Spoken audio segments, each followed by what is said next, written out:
Welcome back to Midday. May is Mental Health Awareness Month, and the stress over our current economic situation could push some people over the edge.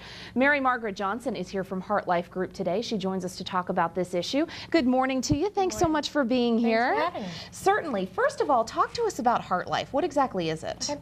Heart Life is a non-profit Christian counseling group.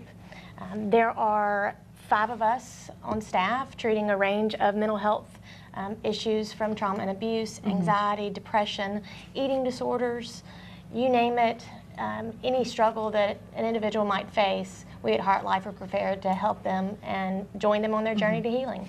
Have you seen, I guess, an increase in clients over the last few months with everything going on with the economy? Sure. Right after the new year, it was very interesting because the calls increased pretty quickly.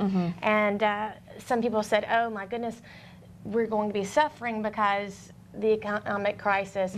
But in fact, many people were calling and saying, you know, we're really having a hard time coping, and marriages suffer, relationships suffer, and when your relationships suffer, that's usually when people are quick to come in and get help. You know, and that has to be such a tense situation for a lot of people. I mean, you're watching your finances sort of go away. Suddenly the people that you count on the most, your family members, may be pulling away. I mean, it just seems like it sort of trickles down into a real mess. It does. And our ability to handle stress during these times is incredibly important. And our response systems get placed early on in our lives.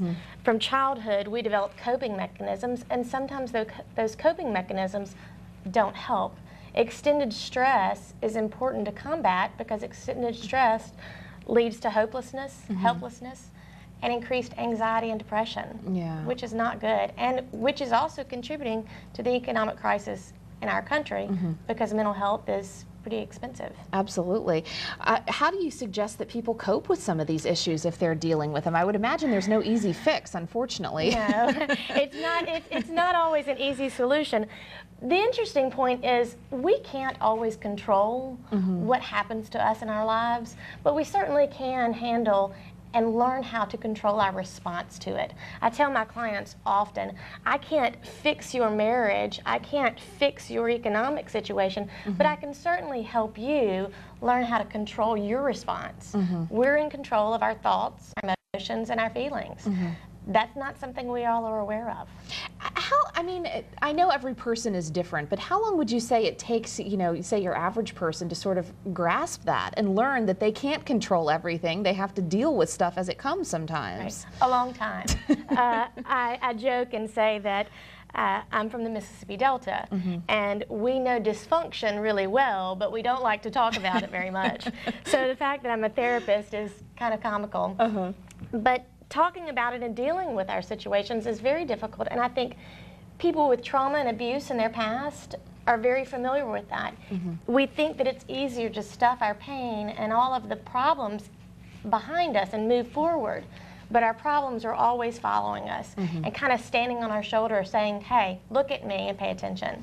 Well, statistically speaking, do you think we're any worse off in the Mid-South? Because as our previous guest was talking, we have a lot of home foreclosures, we have a lot of people living below the poverty level. How does that play in? Interesting thing is there's just been a new Gallup health poll that says that those of us in the Mid-South, which Tennessee, Mississippi, Arkansas, our quality of life and our quality of mental health is on the low end. We are in serious need of ways to cope with our mental and emotional stress right now. And I think that with the poll actually said that 58% of Americans reported more stress at the end of last year. So this year coming into it, I wouldn't think that things have gotten much better. All right, well, all the more reason to get the help you need. Absolutely. Thank you so much for your time today. We certainly appreciate it. And if you're interested in learning more about Heart Life, you can log on to our website, myeyewitnessnews.com. We created a link. Just click on the Find It button on the left side of the home page.